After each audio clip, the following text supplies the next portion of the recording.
Escoffier returned. Huh? Vanisham? Aye, miladies. Might I make a humble suggestion?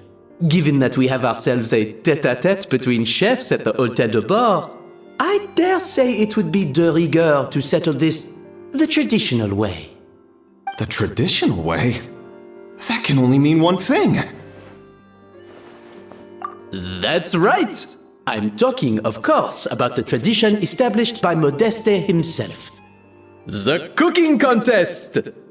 According to legend, the founders of Hôtel de Bord, Modeste and Savelli, used this method to resolve all of their disputes. Everything from petty arguments over next week's menu to disagreements over the strategic direction of the restaurant.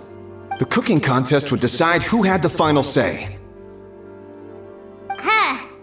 It sounds like they had a lot of free time on their hands. Well, it might sound that way to us. But in fact, the cooking contest played an enormous role in motivating chefs to hone their skills, reaching new heights of excellence in the culinary arts. And indeed, the reintroduction of this institution in recent years has surely been instrumental in transforming the Hôtel de Bord into the top-ranking restaurant in Fontaine. Reintroduction? Someone brought it back? Who? What say you, Escoffier? Surely you of all people won't back down from this challenge. It was you... Sure, I reinstated it, but I'm not a chef at Hôtel de Bord anymore. Isn't this bending the rules a little? I see no issue as long as both sides agree to the terms. We could simply treat it as an exhibition of sorts. Savannah, any objections? Exhibition. Huh. No. If we're going to battle it out, let's put it all on the line. If I lose, it's up to you what happens to me. I don't want anything to happen to you. But if you lose, you hand over the Codex de Bord to me. What? The Codex de Bord? Only the legendary handbook written by the original head chef Modeste. It contains all his secret recipes, including Gâteau de Bord. It's the greatest treasure in Fontaine's culinary world, and only the present and former head chefs of the Hôtel de Bord have the right to read it. Present and former? Wait, but that already includes Savannah, though. What do you want that old thing for? You have your own copy, don't you? Don't take me for a fool. You know perfectly well what I mean. I want your copy, the original version, the one you took with you when you left us. I'm sorry, I must be missing something. You know, there's no difference between the original and the copy, right? They contain the exact same recipes. Stop trying to change the topic. What's wrong, Escoffier? Scared you're gonna lose to me? Or are you scared of me getting my hands on the original codex? Savannah, you may remember that we gave her the original as a parting gift to thank Escoffier for her years of service. Asking for it back feels a little, Oh, I'm sure it won't be an issue, as long as both sides agree to the terms. Those were your words, weren't they? And as for the contest itself, let's make it a bake-off. Gâteau de Bord, per the recipe in the codex. Well, Escoffier, you against me. Are you in or out? You sound surprisingly confident. Alright then, let's see how much you've actually grown. I hope you surprise me, Savannah. I'd hate to find out that all you've learned after this long is how to chew people's heads off. Believe me, I'll show you. Escoffier, are you sure this is a good idea?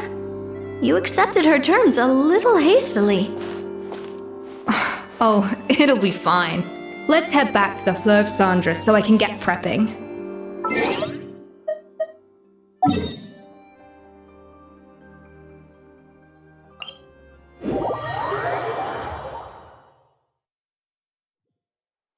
Pyroclastic surge!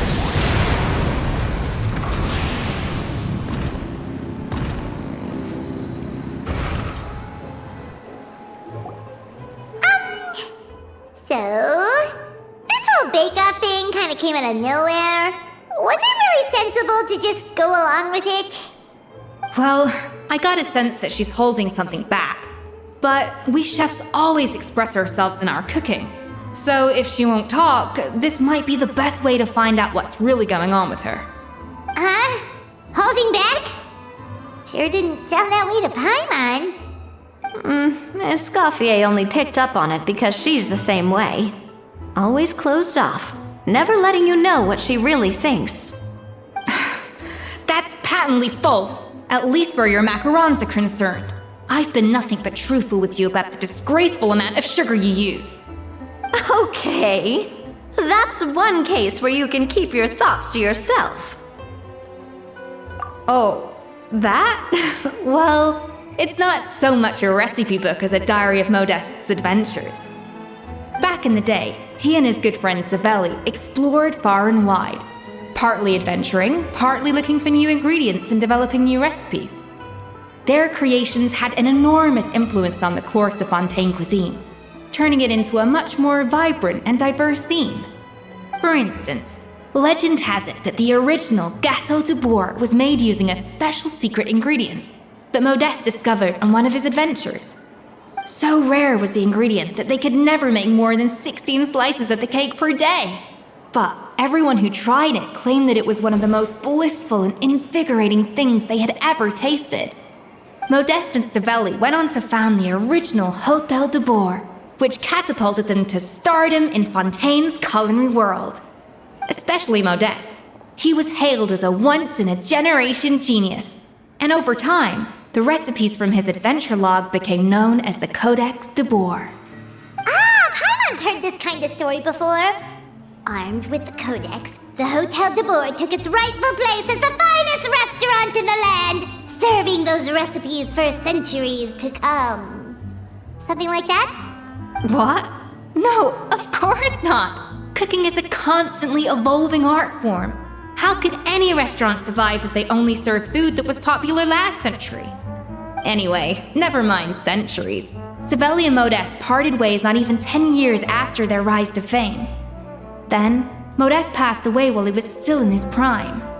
And that was it. The end of the Hôtel de Bourg's heyday. It fell into decline, and for most of its history, it was just a nondescript place with a couple of cheap tables. It's only in recent decades that it started recovering. Even then, it still took numerous relocations and changes of management before we finally ended up with Vanigem and the restaurant we have today. Oh! So the Codex really isn't all that, then. Paimon figured it was like one of those mystical books they have in Liyue's martial arts novels, where the main character learns all their secret powers from. Yes, well, that's fiction, and this is reality. You can't meet the tastes of modern diners by following some ancient recipes from a dusty old book. Case in point. Even the Gâteau de Bourg they sell now is actually Escoffier's reimagination. Wait, really? Why though? Didn't that recipe make it into the Codex? It did, but like I said, it's a dusty old book now, and the records aren't as legible as they once were. Not to mention that there's no way of finding the secret ingredient Modeste wrote about. So, reimagination is right. I consulted some historical records and took what I could from the Codex. But ultimately, the Gâteau de Bourg of today is my own recipe. As for why we gave it the same name and kept the tradition of only selling 16 slices a day, well, you've got Vanigem's business sense to thank for that. Oh! Huh. Well, that kind of takes all the mystique out of it. Hey now, it might not be the original Gâteau de Bourg, but it's still the most delicious cake in Fontaine today. And who knows, maybe Escoffier's version is more suited to your palate. Just think, if the original truly was the perfect cake you're imagining it to be, there's no way the recipe would have been lost to history, right? Not to mention that the Hôtel de Bourg never would have fallen into a slump. Anyway, before I left my role as head chef, I made a copy of all the recipes from the Codex, including my own improved versions, and turned